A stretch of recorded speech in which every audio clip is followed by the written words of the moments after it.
So Isaac, you doing all right? Okay. Good, good. Yeah, this is good. This is good, man. All right.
actually feels nice in here now. I need a cookie.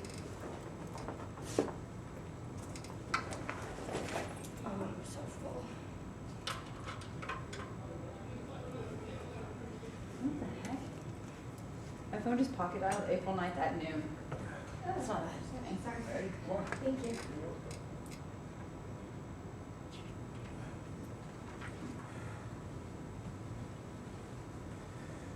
So that's on Dan's website, huh? What? Oh, yeah. The presentation? Mhm. Yeah, me. I'll do that. So you guys had a greenway in the middle of your project, eh? Well, yeah, someone called it a median, but we called it a, An expanded median? yeah, a linear plaza. It's Linear 30 plaza. foot, I like that. 30 feet wide, Uh-huh. so it kind of like breaks it 30 up. feet wide, okay. But, I mean, it's long, it's a lot of space. Yeah. And 30 feet's wide enough, but not really that wide for, you know, structures on it. Yeah, 30 feet's about what, from there to, You guys watch for games. I don't know, what did I say about? All right, there you go. It's about that light right there. Right there? Yeah. Yeah. Yeah, it's definitely large enough. I We've thought it got was other like places, hanging out there. Yeah. so we wanted to kind of have that think split it up. the last side. We don't want to Yeah. space, there's that our retail set back, and then we want like huge green space areas So you in have the road in retail the in middle. it as well, is that what you did? So, yeah, we have a median, and then so we take the program medians, as well as do like, you know, kiosks and ice cream stands or some glass hut, you know, that kind of little licensing stuff. Yeah, So we could do a lot of that, as well as having a thing, which I have today. Yeah. It's in my pet So the whole challenge is finding 2 acres of green space on our site, and so in Greensboro Grove, we ended up with Okay, so we'll go to about 2:30 then. it's kind of I can't get this video working, so you'll have to look at it on your own. And I'll skip over some stuff. Yeah, right down the middle there. All right. Can I go? And then I was walking, do you have a middle here? I think we got it. Kind of. Well, we got, With these there you guys, go. you'll have to- who's behind you? There's two more coming? They're on their way. Colleen These are all and Just on right the now, and then outskirts. we'll Outside land. anyway. Who? So you can ship this all down. Elizabeth, south. Elizabeth, Colleen, or Park. and Lynn. It's all underground. There's actually one huge integrated parking code. We have, for the whole site. two in So a the roads row. are actually on Do top we? of I'll circle the around. parking structure. 3 or 4. And it goes with a huge grade change from this corner to this corner. Yep. It's a little awkward. We're gonna build it up. Where's the site? Jason's Corner, yes, this is Route 7 in Gosnell Road, this is West Park Drive. Mm-hmm. This is where the Greensboro Metro Station's gonna be, and 123 is right here.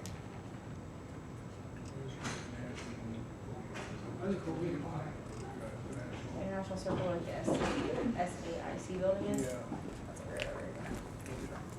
So I'm moving down the spectrum of detail. You can render it before this report was done. Let's go ahead and get started and, Yeah. okay, good.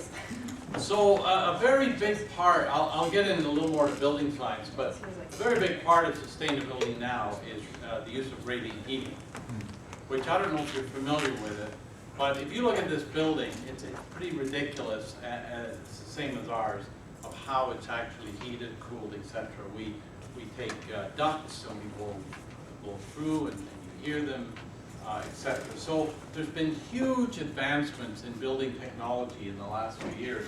A lot of it based on radiant. So about 95% of all buildings in Korea use radiant, and about, certainly in Europe it dominates. In North America, about 5% of residential use radiant. And What are the other systems? Pardon? There's radiant versus what? convection. Convection. Or forced air, or air movement systems. I'll show you what I mean by that.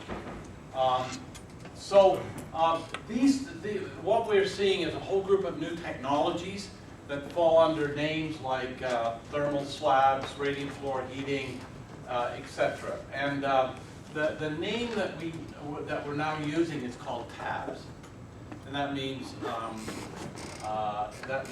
thermally active building systems. And so this goes beyond BIMs. BIMs and tabs, you have to learn all this new language. Well, you may know.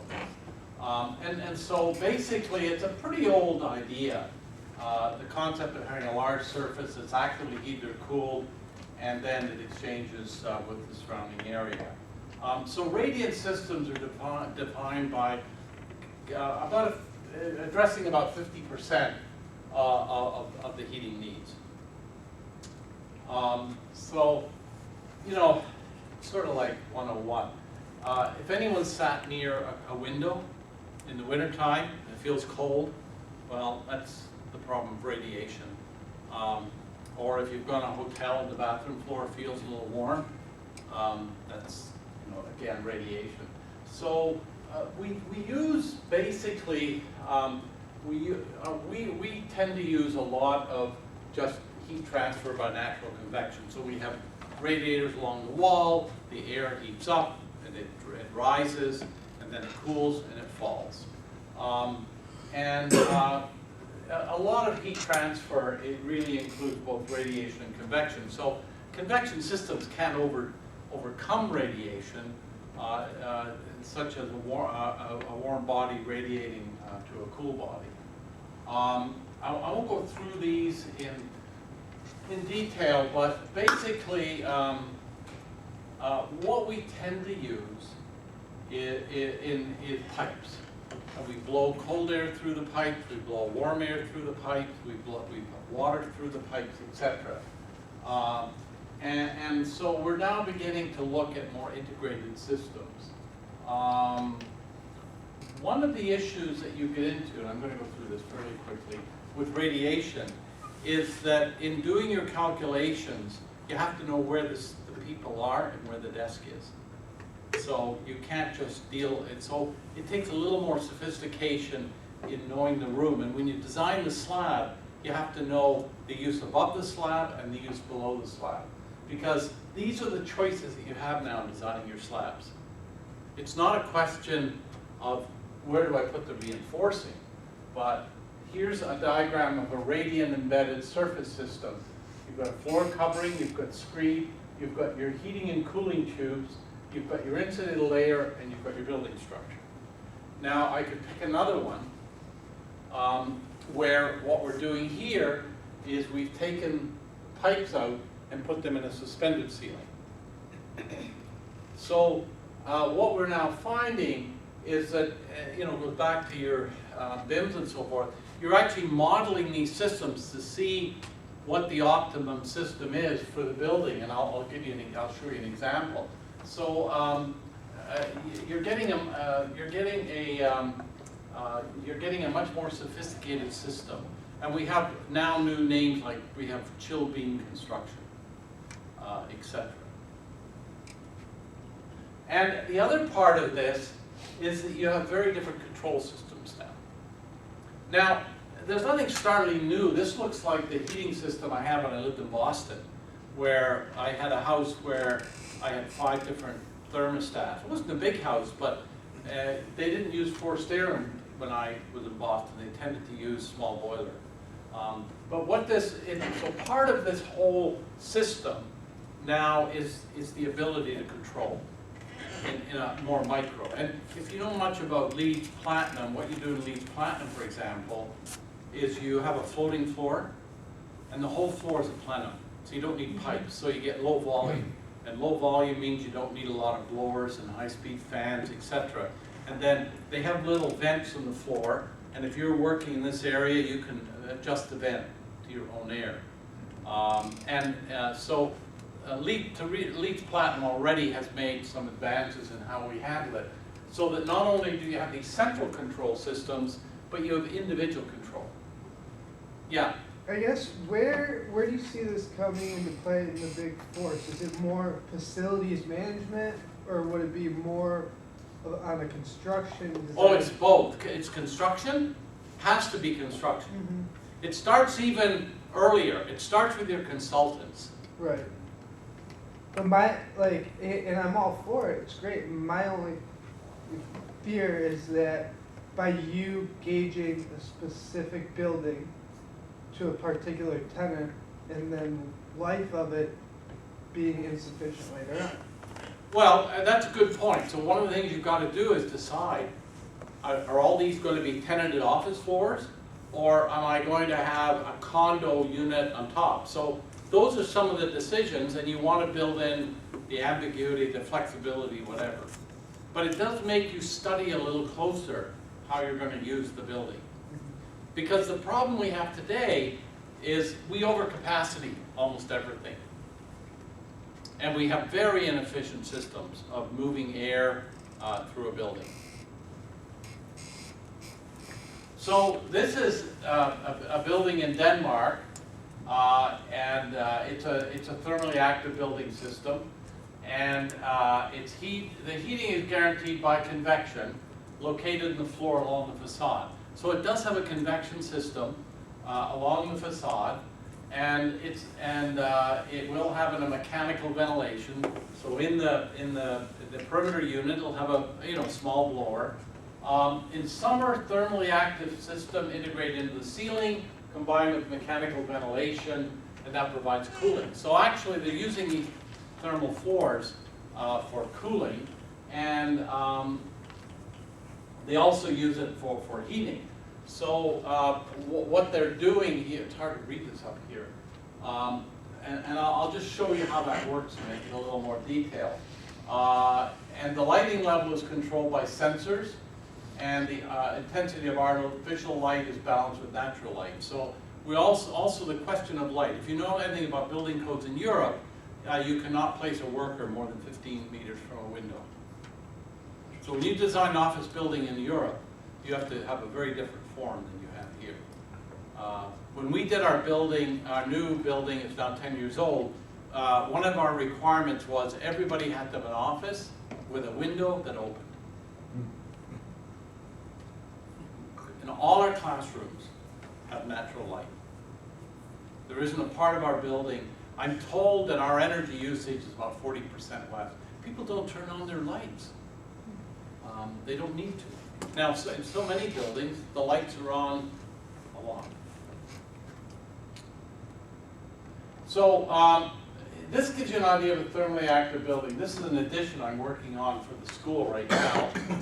And so what we're doing is we're actually going to use quite a revolution. We're going to have windows that open to ventilate the building.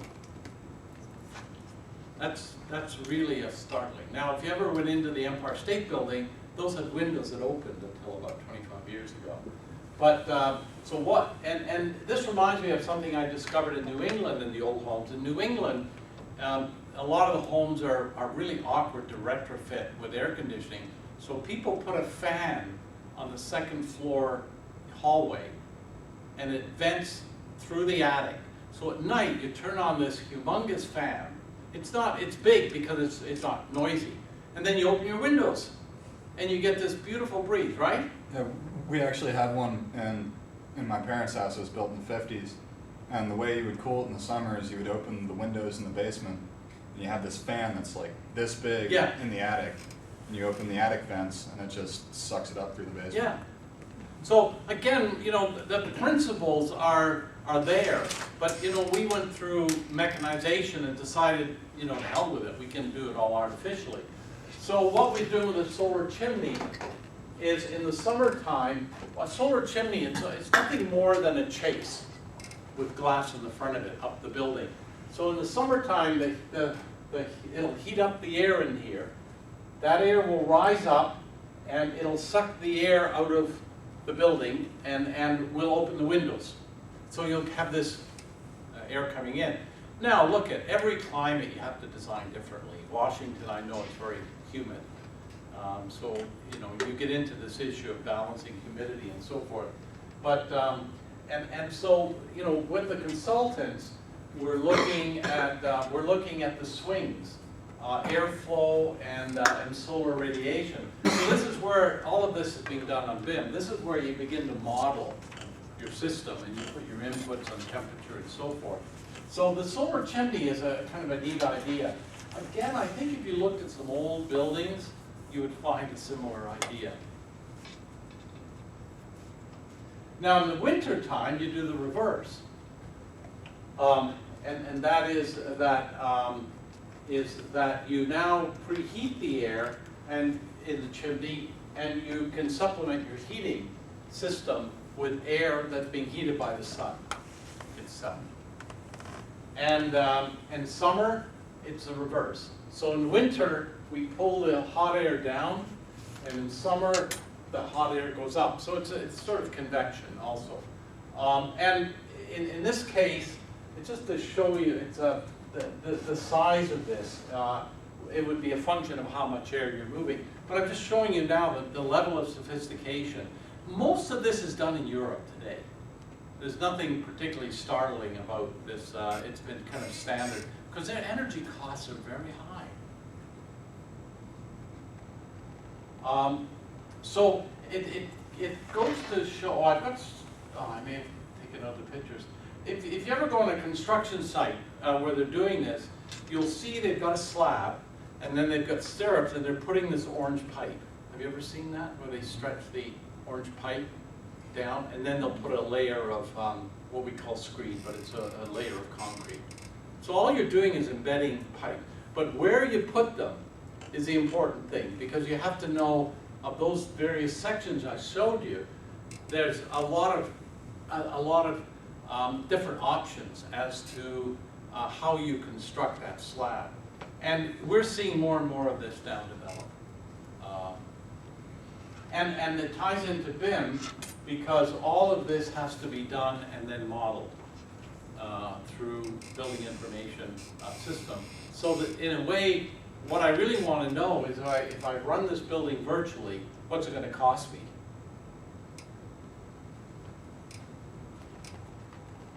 I'm going to skip this.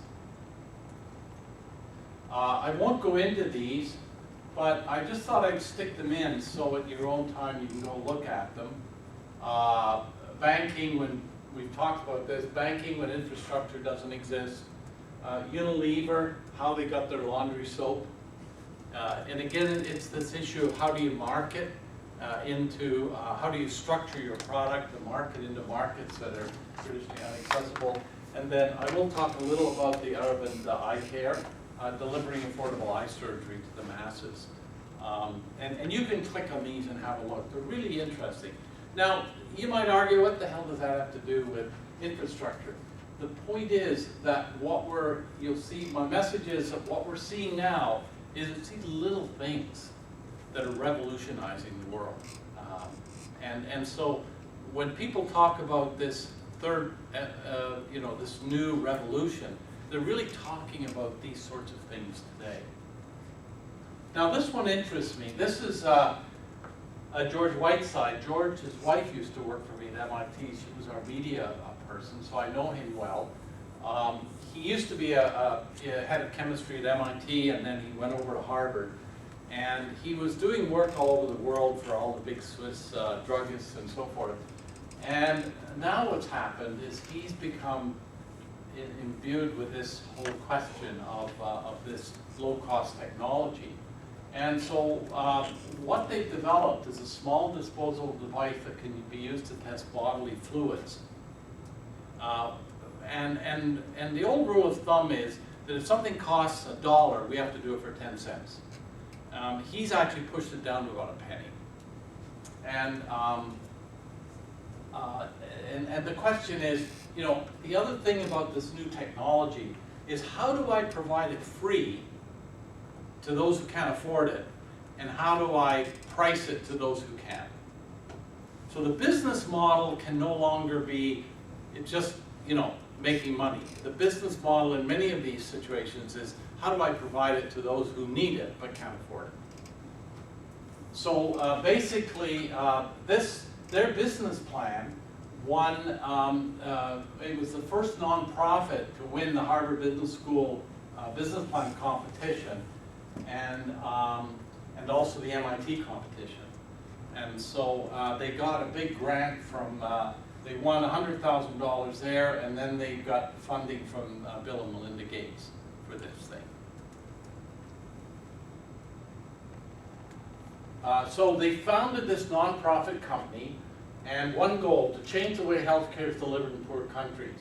And basically it's a paper diagnostics, and it's a test strip. And it looks just like a you know, what do you call them, the little pads you write on.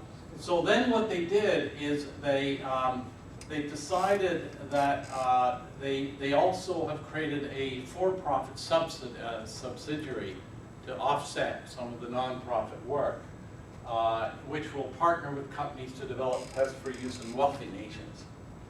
So one of the, again, in their business model is you go and raise money where you can in markets that it'll still drive down costs, but people can pay. And I just think it's fantastic. This has been written up in Economist magazine also. But I think it's fascinating that someone, you know, who was still head of chemistry at Harvard can now say, you know, this is where the frontier is. And it kind of reminds me of Jim Rouse when he gave up everything and said, you know, building shopping centers and mixed use, that's easy. Building affordable housing, that's tough. And you know, in the last years of his life, he turned his attention to, I think it was the Enterprise Foundation, to building affordable housing. So here are people who are brilliant and made a lot of money probably in their day, deciding that the real challenge is dealing with this. This one is fascinating. This is the Walmart sort of meets Mother Teresa. And one of the problems in places like India, we were just talking about it, the highest paid doctors in Canada and the United States are ophthalmologists, by far. Now you'd never think that. But eye care is something that, you know, it comes with age. And what this doctor has done, oh, I'm sorry, this isn't the eye, this is his hospital. I got it mixed up. The eye care one is in the link I sent you. So what he's done here is he's formed a hospital that has driven down the cost of open heart surgery to just under $2,000. Now I think if you did it here, you're talking well over $100,000. Would you have gone to India to have your heart surgery done there? I would for one, but except one problem. They actually, most of the doctors doing it are all American trained. The problem is, I found, was the after, the care after.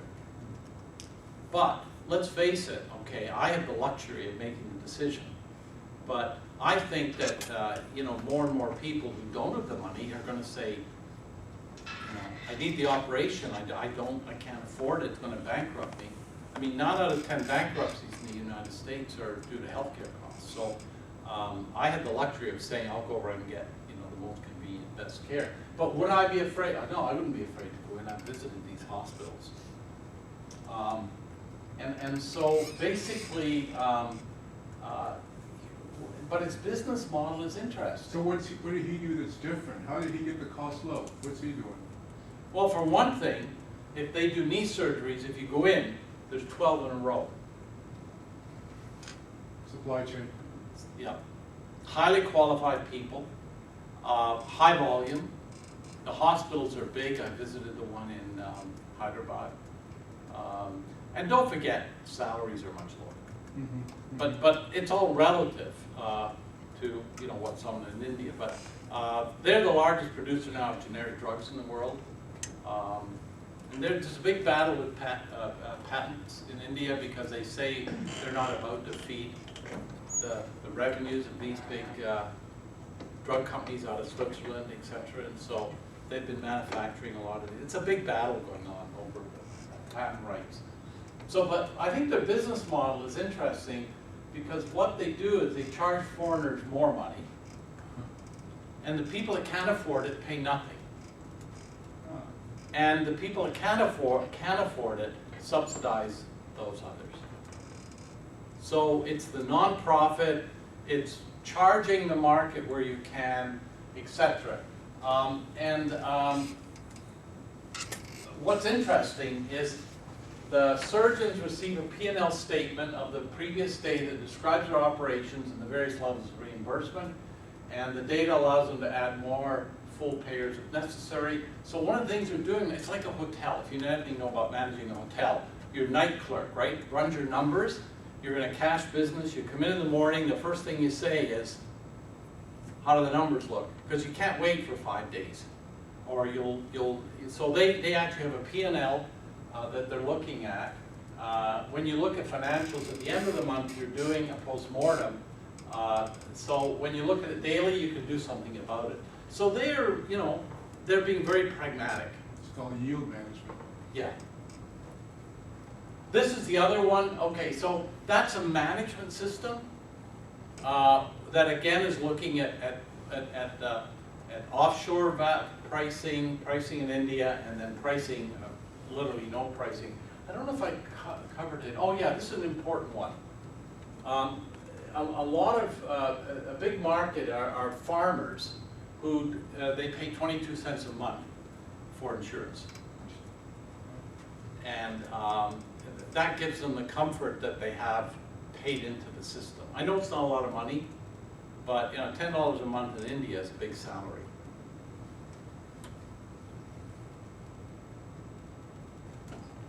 This is a fascinating one. It also has a bad downside, but GE moved heavily into India in medical devices and realized that they couldn't market the big ones that we have. So they marketed this very small handheld scanner. Now the bad side is that it has led to a very large decrease in female births for obvious reasons. So technology doesn't always have happy outcomes. And so this gives you some idea of the technology that's being developed for third world that will eventually come back into our own country. Huge demand. I mentioned this one, so we won't go into the Copenhagen wheel.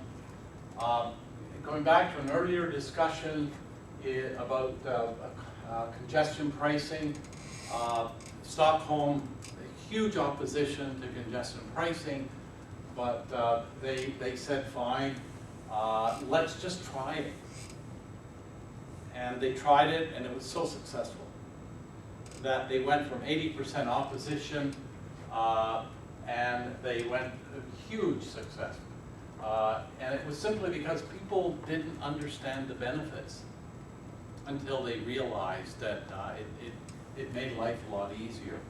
And so the overall net present value of the scheme is an estimated $1.2 billion with a benefit to cost ratio of 4 to 1.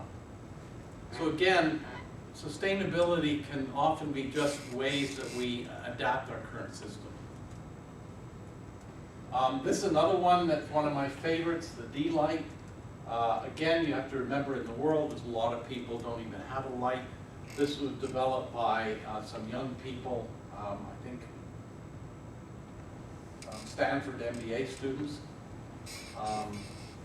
And their idea was a solar power light. They have a program called the Stanford Design School, and the course is entrepreneurial design for extreme affordability. So this came out of a course that they were doing, I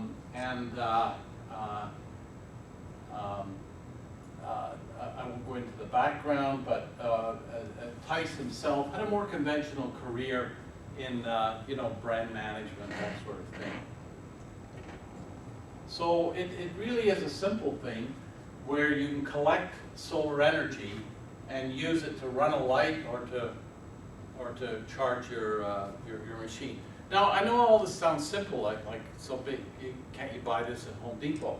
But no, because the problem you've got to have is you've got to distribute it. You've got to find your revenue model. You've got to make sure that it is usable.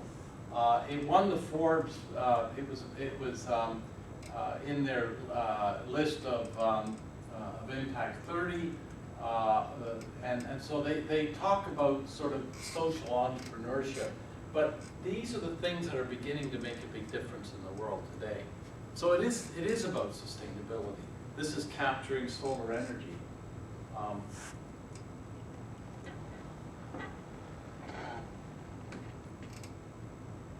So they're selling over 200,000 a month in about 40 countries. This is another interesting one. Do people know about the $300 house? No? Harvard Business School started this competition, and they didn't really, I don't think they knew what was going to happen. They just wanted to put the idea out there and see what happened. Could you design a house for $300? And they had 5 simple questions. Can it be organic, self-built? What might it look like? How do we use world-class engineering and design capability? How do we reverse innovation? Do people know what reverse innovation means? It means basically taking something apart and assembling it in a different way. And could the poor afford the house? And they were startled by the responses they got. I want to track this down a little more to find out just how successful it is. This was out of their own article in the Harvard Business Review. And it has all the things we talked about in terms of solar panels, et cetera, capturing rainwater. But it has to be done in a very simple way. And so these are 2 solutions that were put forward. DVS, a very simple house of compressed earth blocks and a wood frame, corrugated metal roof. And then a question would be, how do you group them? In this one, it's not just a house, but it's a kind of new economic system.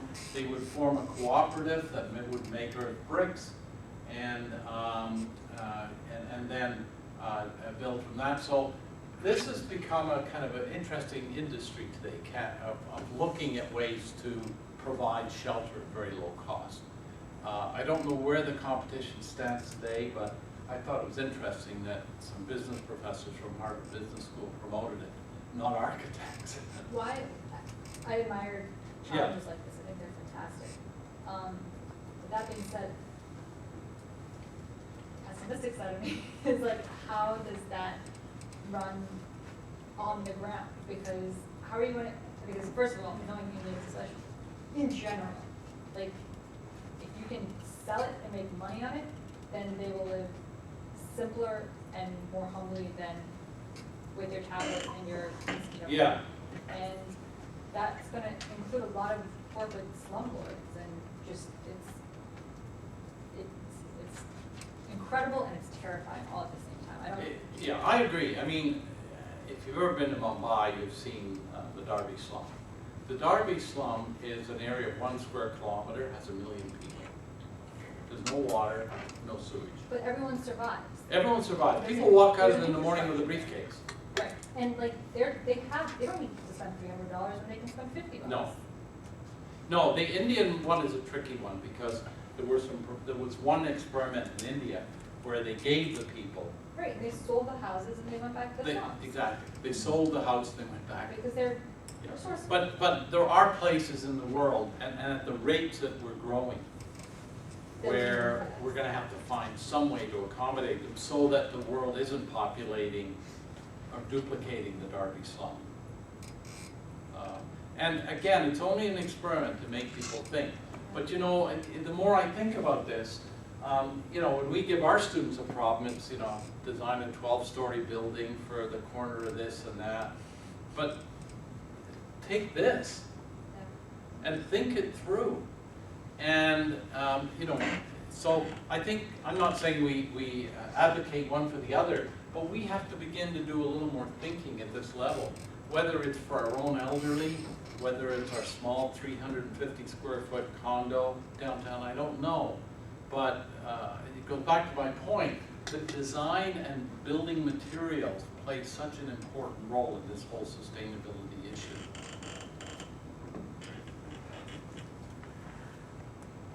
Another very interesting one. This is Indigo Pay-As-You-Go.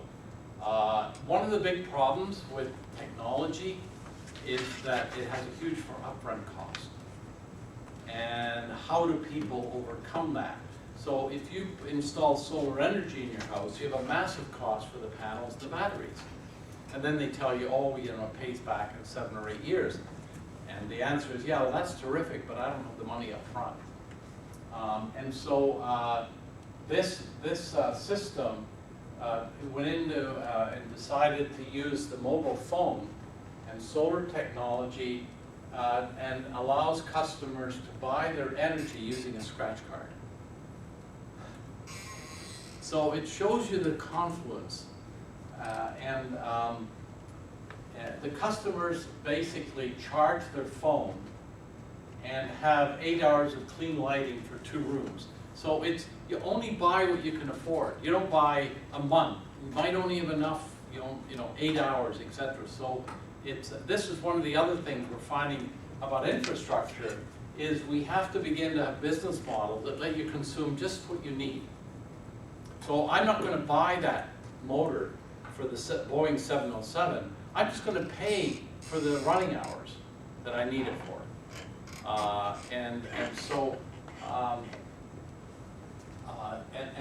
So what happens is, if I understand how it works, they send you on your phone. They send you a code, and then you use that code in your scratch card.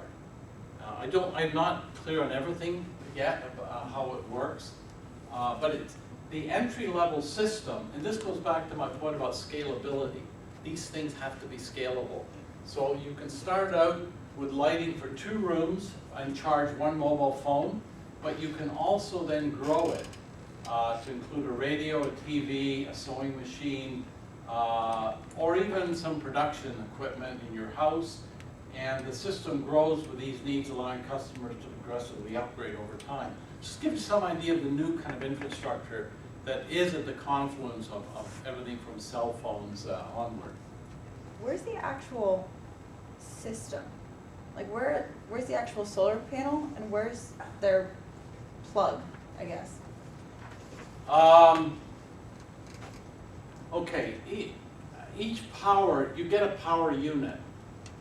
And that power unit is a solar unit, but you're not buying the unit. So you're just renting the unit for the hours? You're paying a user fee for what you pull out of the system. Now, I don't know all the technology behind it yet. I only came across this, but you have a scratch card, number, a name. You get a confirmation code. You enter the code, and then you can download some of this energy as required.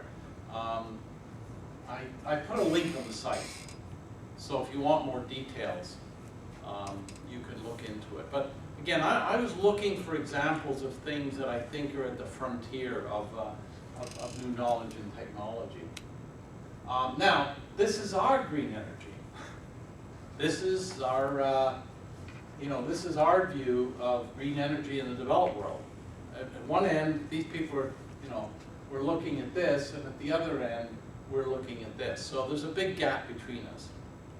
I mean, these look very complex, and they probably are. If you look at the motor of your car today, it might be very fuel efficient, but I think, we treat what's under the hood in our car much like we do our computer. We just don't want to see what's in there. But, so these are the 2 ends of the spectrum.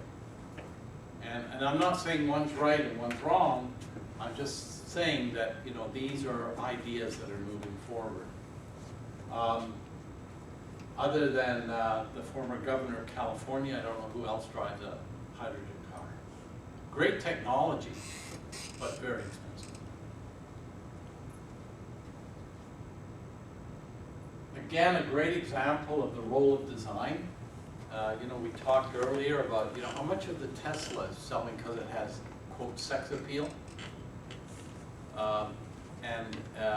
This was, people have said that was why the Prius was selling well. It had, quote, sex appeal, and the movie stars were all driving it, and people would put a Prius in their driveway to symbolize they were environmentally conscious, etc. And so you can see now that we have become very conscious of good design and very conscious of integration. Who would have thought that this would be the most widely used camera in the world? So don't don't underestimate where this technology can go. There's still a lot more power in that cell phone. If you rate them, you can see why geothermal does so well. It's not a high tech, works with existing systems. You just plug it in. It is competitive. It's a little pricey, but it's getting there. And this is important. There's a job to be done. It fills it. If you go down to some of the others, biofuels, not so much. Smart grids, this is a big failure. Province of British Columbia spent millions putting smart metering in all the houses, but it's a disaster. Oh yeah, you can, the smart meter tells you should be washing your clothes at 2 in the afternoon. Well, people are saying, are you crazy? Like, if that's the information you're giving me, and you're going to price me, at double the price at 6 o'clock, I'll pay double the price. So smart meters have not in any way. Why? Well, there's not a job to be done. I don't need to know that I should be doing my clothes or washing my dishes at a certain time. And fuel cells, there is a need. But the dilemma in fuel cells, down here, is that there's technical hurdles, they're not compatible with existing, etc. So you can see how this is just a very small grid of certain things. If you look at green energy in the developing world, I mentioned before that quite often the technology only has to be good enough. It doesn't have to be perfect. And you've got to have a product that provides a full solution, and you may need to integrate products. The interesting one, and it's still a big problem that has not been solved, is the fact that the majority of people in the world today still cook over open flame, wood fire. And it's just amazing that people have not, we've got competition to a $300 house, but we still haven't really had much in the way of getting a better alternative to cooking. It's essential. This is one example, and it has an efficiency. Lab test carried out, the stove indicated technical efficiency of 21%, and savings over 30%. And that's twice as good as traditional stoves. So you can see how inefficient it is. And not to talk about the health hazards of smoke in your unit. So this is sort of one of the areas that we have to look at. And of course the question is, how do we make it? How do we ship it? How do we service it? And there are reasons why a lot of these technologies fail to gain. I know I'm moving quickly, but I'm conscious of time. Quite often, they're not scalable. A good example is just controlled nuclear fission.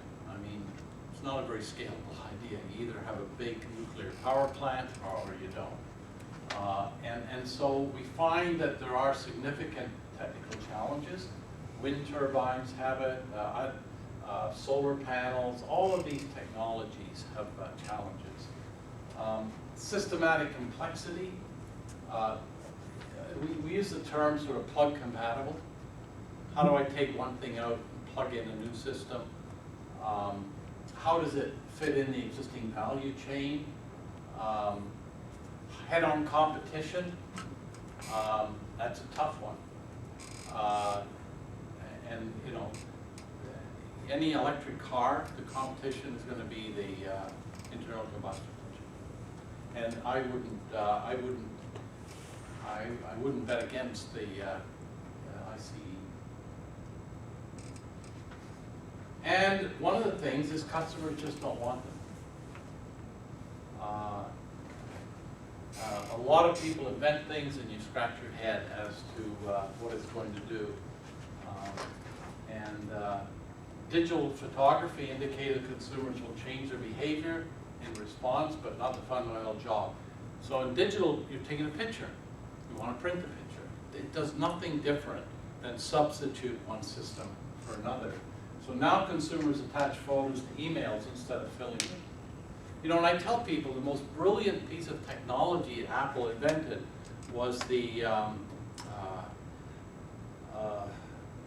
what do you call it? You know when you put your music? God, I've even forgotten the name now. iPod. iPod? iPod. Yeah, iPod. Now, the iPod was a simple thing. It was a filing system. That's all it was. Because people used to have CDs, and you would say, oh, I'm going on a trip, and I'd like to play this tune and that tune. So what, I don't know if you remember when you went on a trip, you had the zipper case with about 20 CDs, and you had to put each one in and then find the song. And Apple solved the problem. It was a filing system.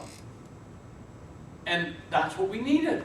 I don't want to carry 20 CDs and have to find, I think it's number 17 on that album, right? Along comes this tiny little thing, and it's a substitute. So that was a brilliant idea. So sometimes our problem is finding out what it is we need. And that's the problem with smart grids. People, you can tell them all you want about what the smart grid, what the meter says, but they're not going to change their behavior as a result of that information. Technology does not help them do a job they're already trying to do. So the challenge is not to change consumer behavior, but change the job that the consumers are trying to do. The iPod, have it down here. Very difficult to change consumer behavior. But Apple has done it well. You know, that's the easy one. And I'm sure there's all kinds of examples where we have modified our behavior. I mean, one of the things I can't figure out in sustainability, when I go to a European hotel, I take my key card and I put it in the slot, right? And when I put it in the slot, all the lights that I've been using and my TV, everything goes on to the same standard that's when I left it. Then I don't have to say, oh, where'd I put that damn hotel card? It's in the slot, I pull the hotel card out and I leave. And I've said to people here, why can't we use them in North America? People won't, you know, it's a behavioral issue. I said, what's the issue? But I don't think there's a hotel in North America that's still using them. Last time I was in New York, there was a hotel that was retrofitting it. When I was staying Put there, it in? they were meeting with a consultant to Yeah. retrofit the key card. I just scratch my head. I don't understand why that isn't, because it saves money. And as I said yesterday to someone, it means that when you go in the room, it's not like a meat locker. I don't know how many times I've gone in a hotel room and it's been freezing cold. They've got the air conditioning pumped up, or it's up to the service person to set your thermostat.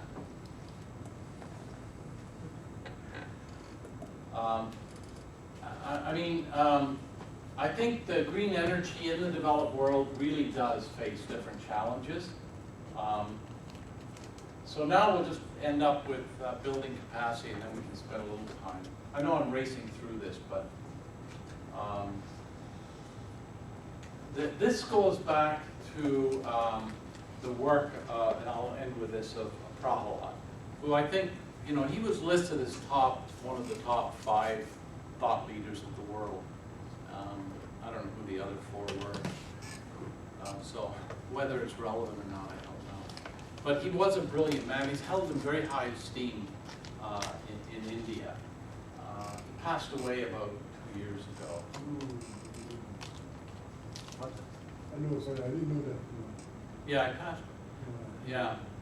He only had spent his last few years in India because he was at University of Michigan, and he gave a wonderful lecture at our school with great slides. I always remember the slide with the elephant carrying the electronic voting machine. And India is the most advanced country in electronic voting, but they distribute these machines by elephant, and it's good enough. You know? And when you vote, you put your finger in the purple dye.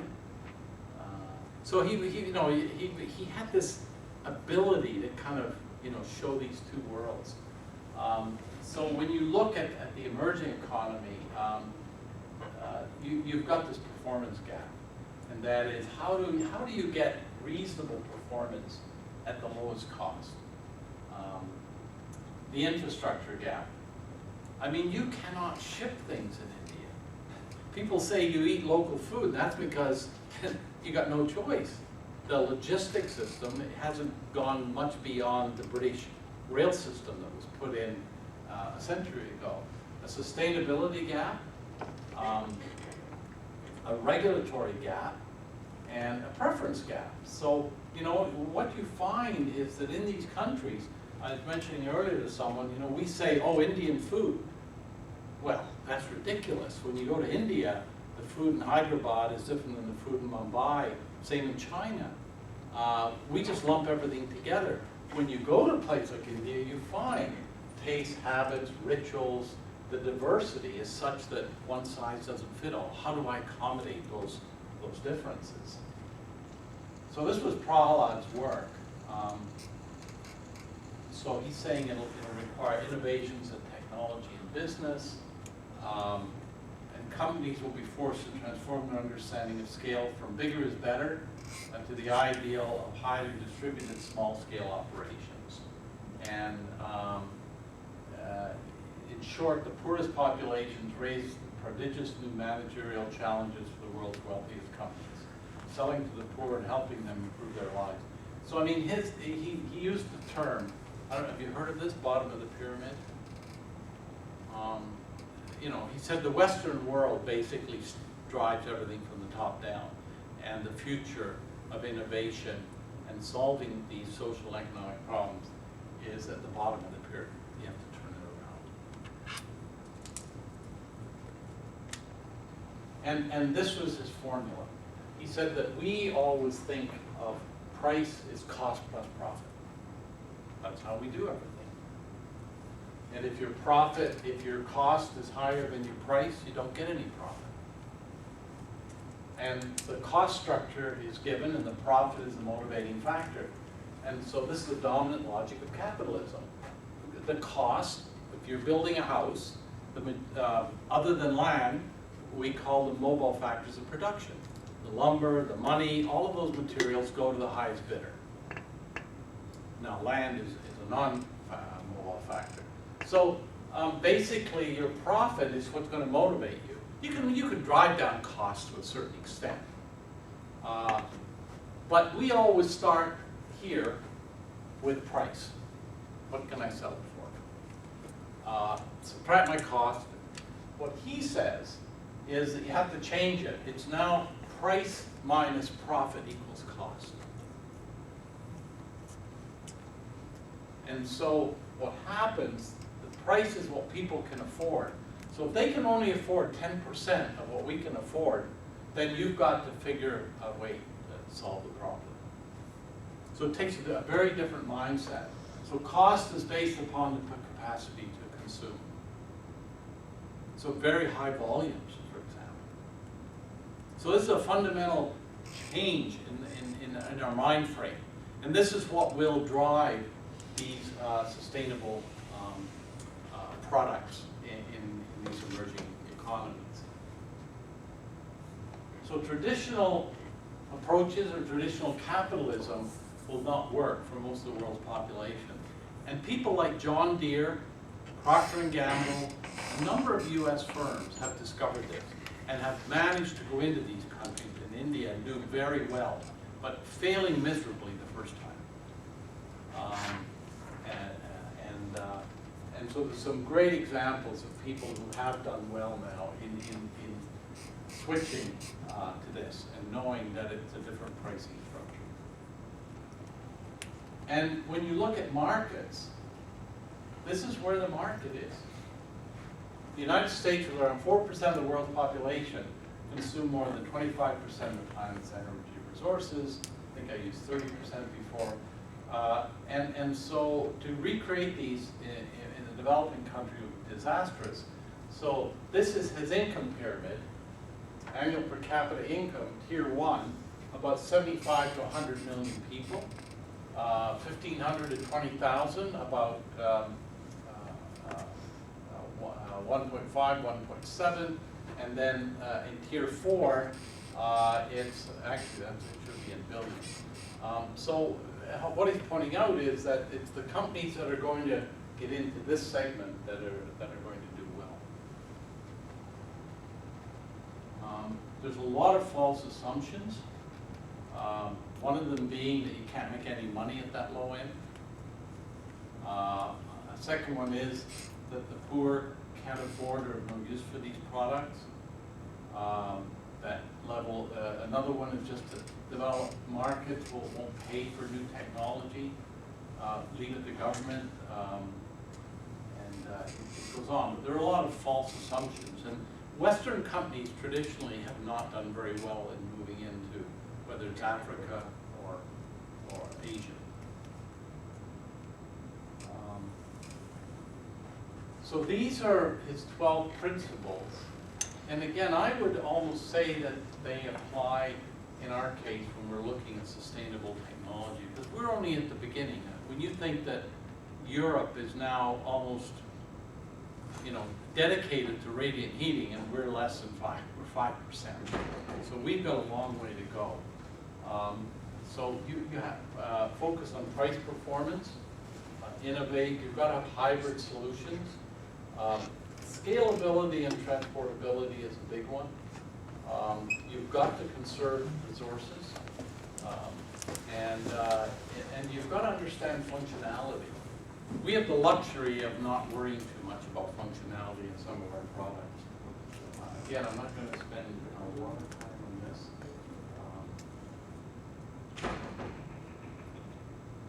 Oh yeah, this one is a good one. They have to work in hostile environments. Dirt, dust. Many of the situations aren't pretty.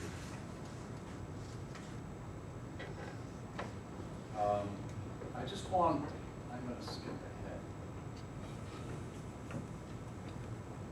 Yeah, I come back to this point. These are, the Clean Tech Index is an index of about 100 companies in this spectrum. And one of the challenges is the scalability of the technology. What we do find is that it's been a very bumpy ride. This gives you some idea of the price index and what has happened. So you can see the Clean Tech Index lost 50% in 2008. Sorry. Go ahead, you brought it together. Went up to 38 and then had a big loss here. So the last 4 years, about 30%. But there's been tremendous volatility in this segment of the market. So people like CalPERS and others got badly burned. I mean, I clearly understand why 2008 was bad, but Yeah. what happened in 2011? That's a very good question. And I think the investors are asking the same question. I'm sure that what happened is some of them saw this, jumped back in the market, and it didn't pan out. But you can see how early we are in this whole phase of investment.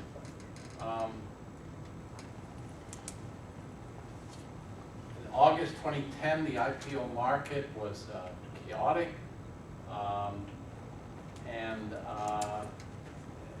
so the vast majority of these firms have been supply side.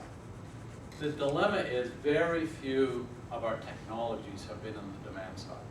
We still think that we do not have to reduce demand, we have to increase supply. So, whether it's solar panels, etc., it's basically to produce more. So we haven't gone into this second generation where the real opportunities will be found on the demand side. I'm confused. We can make the moon, but we don't know when we're going to run out of oil. No, we don't. Because everything, do you know much about the oil industry? No, not. Oh, okay. You're sitting on the surface, and you've got all this stuff that's 2 and 3 kilometers down, and these engineers go and collect all the data, and then they estimate your capacity. you know, they do their best at what it can be, but it's still an unknown. But they certainly, if you look at the, if you look at the current oil production, they do know that it's becoming more difficult and more costly to get the resource out. And so it's a big debate about when we reach the end of oil. Because we are operating on a lot of, you know, I'm not saying it's faulty, but a lot of guesswork. I think early on I showed that slide where the cost of a new well is about 100% more than it was a decade ago. And it also, we're finding throughout the world, well, the whole fracking thing is an interesting one. We say, well, we don't have to worry about oil now because we have access to natural gas. But I'm still waiting for the first big problem to occur where, you know, much of the fracking, for example, is under the New England area. What's going to happen if it does, in fact, soil the water table? I don't know. I don't know the answer. There's a bunch of studies that estimate when it is. But you know, we're very, we now, I mean, the great news is that the U.S. is now independent of Middle East oil. But we have this very nasty thing in Canada called oil sands, which, other than our Prime Minister and the big oil companies, everyone hates it. But it, I mean, so even producing oil is getting, the current reserves are getting more costly and more difficult.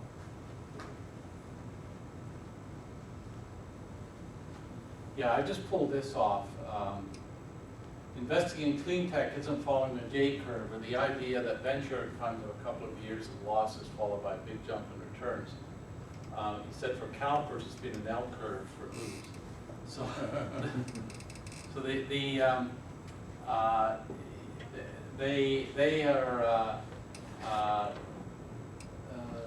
the big venture funds have not embraced this sector of the market. It just hasn't improved. And so if we are going to make it sustainable, we do have to look at this whole systems approach. We've got to be much more prepared to take the low-tech growth like the emerging economies, take a much broader view,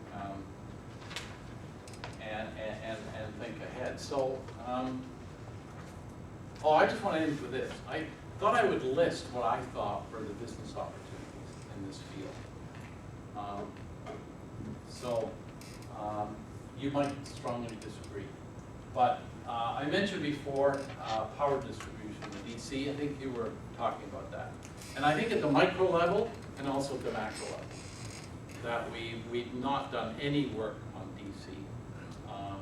All new homes should be built with DC wiring as far as I'm concerned. Integrating home services, lighting, temperature, humidity, health services, news, education. Okay.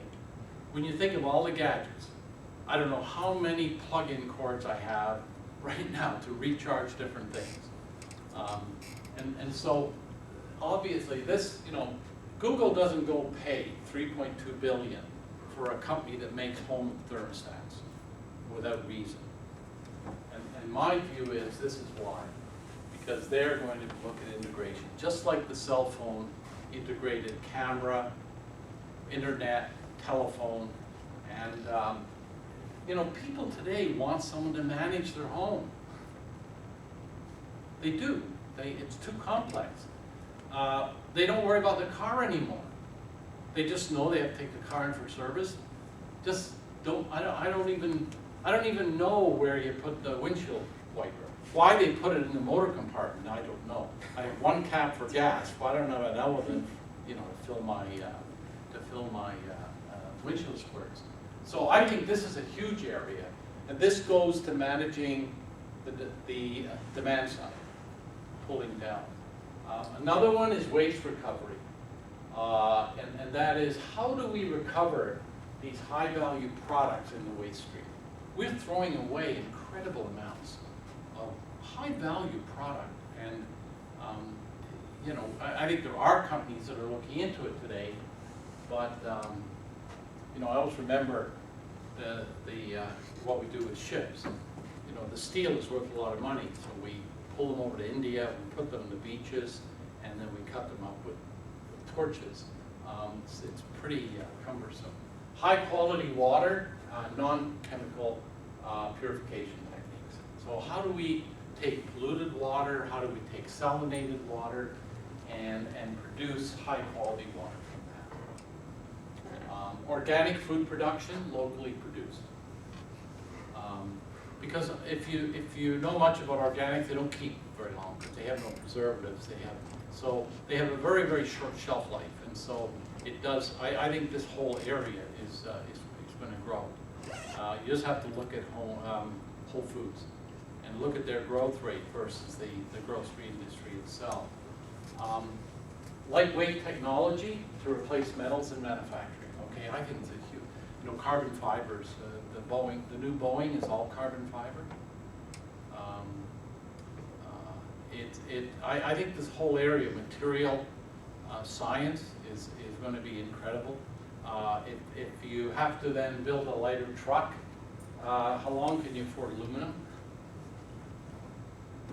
before you begin to look at some of these other techniques? Sensor. This is a fascinating one, and that's integrating sensor networks. Whether it's monitoring traffic, whether it's helping you understand what you're consuming, but we've developed tremendous technology in sensors, but we don't have the networks. We can measure flow of gas, we can measure all kinds of things in pipelines, but we don't have a network. I mean, just think of a city and the control of traffic. It's ridiculous the way that we do it. Another one we talked about was shared use products and services. And I think, again, there are companies going to probably, if you've got a cell phone, there must be some way I know that I can get a drill or something. And I don't want to go down to the local shop and get it. I want to be able to phone up. If Amazon can deliver a book the next day for next to nothing, can't you get me the drill? You know, so it's just network thinking. So I think there's a big area here, and then this already occurs in. It's very controversial where people are running their houses hotels. What's it called? Airbnb. It's Airbnb. Yeah, that's it. Where you can actually now travel to all parts of the world and find a room in someone's house at a fairly good cost. The hotels obviously don't like it. And then packaged infrastructure systems. This is a fantastic one. What I mean by that is, imagine where you've got to go into a situation where you can put it all in a cube. You know, if you were dealing in Asia or Africa or wherever, imagine if you could actually ship something in a cube and it had everything you need in that. You know, we do that in the armed forces probably, but you know, when you look at the way we're dealing with these problems, most of them are not taking that. So I mean, I think that this fantastic scope for entrepreneurship. I missed that one. Hey? I missed that totally. I was asking, what's the package infrastructure? Yeah. How do you mean ship everything in one? I'm not with you on that. Oh, I'm just saying that, let's say you have a package, I'm just blue sky here. Yeah. You know, it had a water plant filtration system, it had a lighting system, Yeah. and it had a cooking system. Okay, it had the bare necessities Right. that it came in one packet. Yeah. Like a modular house, for example. Yeah. You know what you're thinking? Yeah. Yeah, and you know, then you go and you say, well, these people can't afford to buy it. Okay, we can do it on a per use basis. Where, you know, we know they'll have a cell phone. Yeah.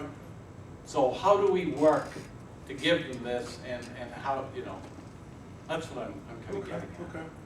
Just lease it out or rent it out? Okay. Yeah, I think more and more Yeah. we're going to see in this world, and we're seeing it certainly in industry, basically user, you know, you pay for what you consume. Mm-hmm. That, I could have put that up here, and that is finding ways to begin to implement, you know, pay as you use. Well, you're seeing a lot of that with the cell phones and power, metered, you know, everything. It's happened in Europe, Yeah. and it's now making its way into Africa. I mean, if I'm in India and I say to people, what's your cell phone cost? They know. Yeah, I ask my class, what's your cell phone cost? oblivious. I have no idea. Yeah. Yeah, per minute, sorry. Yeah. I have no idea. Yeah. And you call the phone companies here, have them walk you through the phone bill, Yeah. it's a nightmare. Yeah. Yeah. So someone will, you know, meanwhile we're doing smart metering, which we don't need, but how do we, so I'm just saying it's an we're right at the beginning of this, sort of development. And I think for, you know, I mean, there's great scope for entrepreneurship. So my last message, and I think sustainability, the hope is not on government side, the hope is on the entrepreneur side. Whether government plays a role depends on the country. I hate to think that the Indian government played a role in this. I don't think they will. On the other hand, European governments, you know, Scandinavian governments have done a great job. So again, you've got to do it country by country. I think in the U.S. you're kind of conflicted like we are. We think sticking up wind farms is, you know, good. We're not sure why. Yeah. So this kind of brings us full circle back to the discussion on education and Yeah. entrepreneurship. Exactly. How do we transcend that gap, if you will? What are your thoughts? I don't know. I mean, being an architect, starting out as an architect, I always think you've got to kind of get back to working with things. And you know, it can't be too cerebral, but you've got to know enough about the physics of it. But, you know, most of us are just consumers. It's a good question. I don't know, but I think that, like my daughter has a course on design and technology in grade 5 where she actually builds things. And the problem she comes home with, you know, and I mean, it's fantastic, they build. You know, I think I mentioned that the current assignment she has is she has to ship a potato chip across the country. Right. And in a box. She has to make the box and she has to figure out the filling. That's, you know, I feel like giving that to my class to see what they do with it. Some of them would say, I hire a consultant.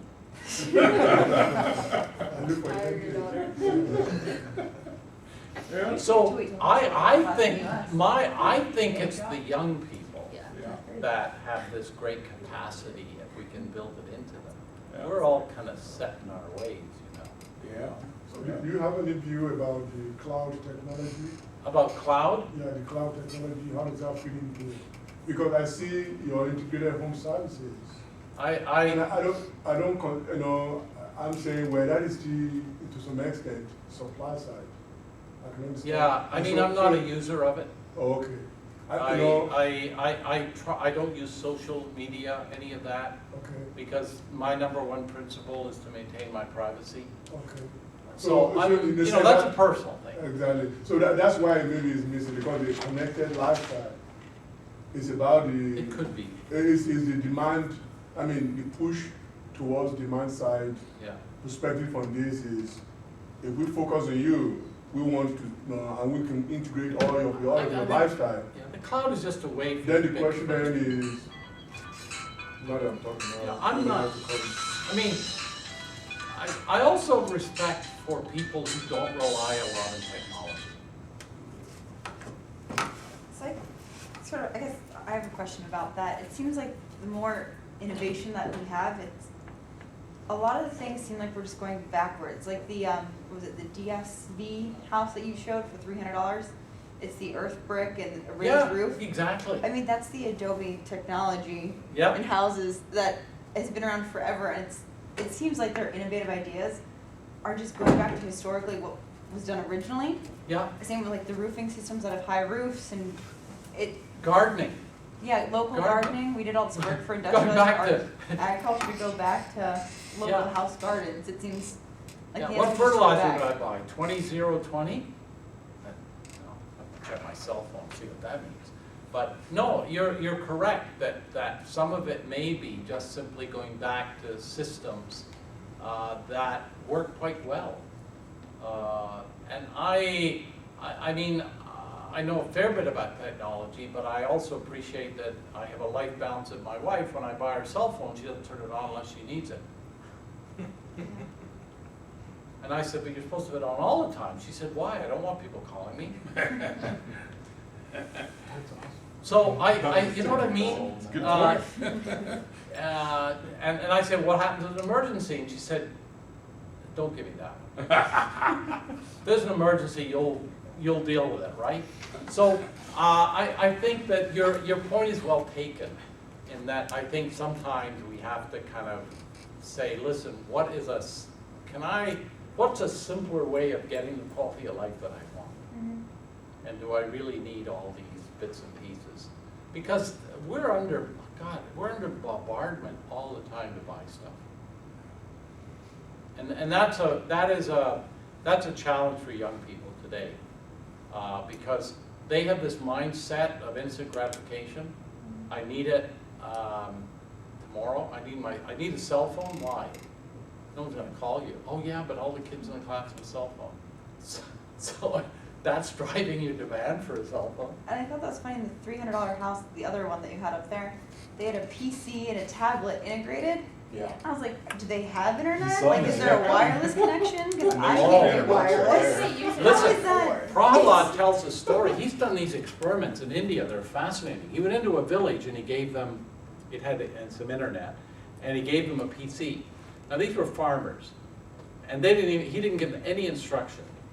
And within a year, they discovered that there was a thing called commodity markets, and that you could make more money selling at different times. And in order to do that, they needed warehousing to store the seeds or the corn, etc. Said within a year, they had used that technology in its lowest form to figure out how to maximize their return. Whereas before, they were incumbent on brokers who would come in, buy it all cheap, and sell it expensive. And they were able to use the technology to become self-sufficient. So did they have internet access? Yeah. So that was Yeah, part of they the do. infrastructure you're laying. It's not great, but, and he's done these experiments by giving, or he did these experiments by giving people laptops, no instruction, nothing. Another fellow built up a service to fix flat tires, because he knew everybody has cell phones. And so their businesses, but the nice thing is, they're very basic. They're very basic. So it's a very interesting period. I just want to add to that. I tried to get the most remote, isolated place in India about a year and a half ago, and it still had internet connection. I was so frustrated because I was like, please disconnect me, but like there are people everywhere, and they all have internet. Yeah, You Tata. go to Western Pennsylvania and you can lose XM Yeah, radio, I- FM radio, and cell phone service. It's like a Yeah, the Tata network in India is very good. It's one of the best in the world. The only problem is sort of the last mile issue. That sometimes you're in hotels and it's not very good and you're saying, but you know, in Hyderabad we have very bad service, but Tata's got their main headquarters a mile away and we're saying, what's going on? Like, well, if you want to pay to run a cable down from there. But internet is pretty well everywhere, yeah. And what do you think about, have you heard of this guy in California who's essentially getting professors from different universities to record their courses online and it's just free to the public? Coursera? Khan Academy. Khan My Academy. kids use it. Yeah, I Yes. mean, that could Huge. revolutionize access Yeah. to education. And Big- if somebody yeah. wants to learn, they No, Bill he got- Gates yeah. gave him a lot of money, and Bill so Gates you're right, he's hired all the smartest minds he can find. Cost is no issue, and they've designed this. You know, the SAT is gonna change in the next year or two. Because, yeah. I just got a little blurb on my thing, and my kids are onto it already because they're designing something to help prepare you